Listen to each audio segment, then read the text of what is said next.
Laboratory, and I am so excited today because we are in the Marine Immunology Lab with one of our researchers, Dr. Cathy Walsh. Dr. Walsh, nice to see you. Nice to see you too. Can you tell everyone out there what your role here is at Mote? Yes, I'm a manager of a marine immunology program, and what we do is we research the immune system of sharks, skates, and rays, and also other marine species, primarily manatees and sea turtles. A lot of our research, though, does focus on the sharks, skates, and rays because they are known to be resistant to diseases, and they have a really healthy body. So we want to understand different things that make their immune system work for them or keep them healthy to see if there's some benefit for human health as well. The immune system of the sharks, skates, and rays is very different from a human immune system. It's also very different from the immune system of the manatees or the sea turtles or other bony fish that are also in the same water. So we really want to understand what's different about them and how it works so well for them. So that's a big part of our research focus right now. Great, and then learn how what you learn can help humans. Yes, right? it's a bit, see if there's some way that their efficient and effective immune system can be a potential benefit for human health as well.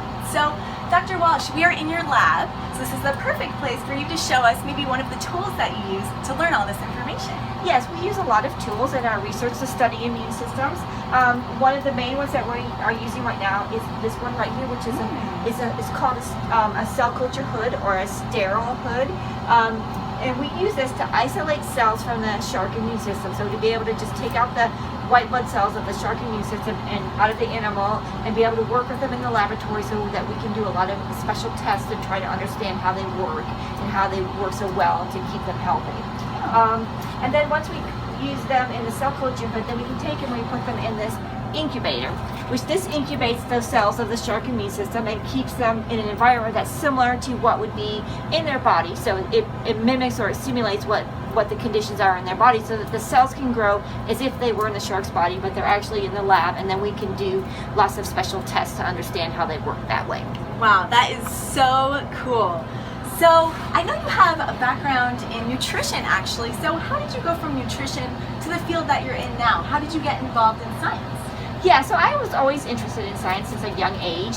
As a child, I was a big collector. I collected a lot of things like bones and stones and plants and feathers and all kinds of things. I had lots of big collections, and so I was always interested in science, mainly biology. So then when I went to go to college, I went to an undergraduate school where I majored in biology. And then from my undergraduate studies, I became more interested in nutrition and how nutrition keeps the body healthy. And so I worked and got a master's degree in nutrition. But from there, I was more interested in the health part of that. And so I started to refocus my research on studying the immune system. So because the immune system is what keeps our bodies healthy too. So I wanted to understand how the immune system was effective in keeping us healthy. So that's how I went. And actually my degree is in, I worked with dairy cattle, and then I switched over to learn how the immune systems of sharks work. Wow, well that is so fascinating. Thank you so much for meeting with us today. Before we go, do you have any words of advice for young aspiring scientists out there?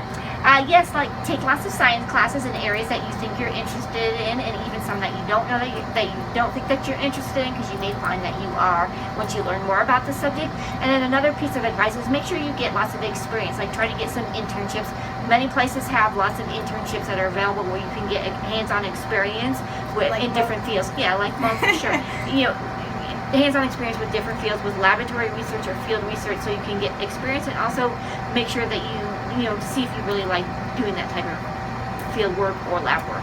Awesome advice. So learn all you can and get all the experience you can to learn what you really like. Well, thanks again, and we will see you all next time. Bye. Bye.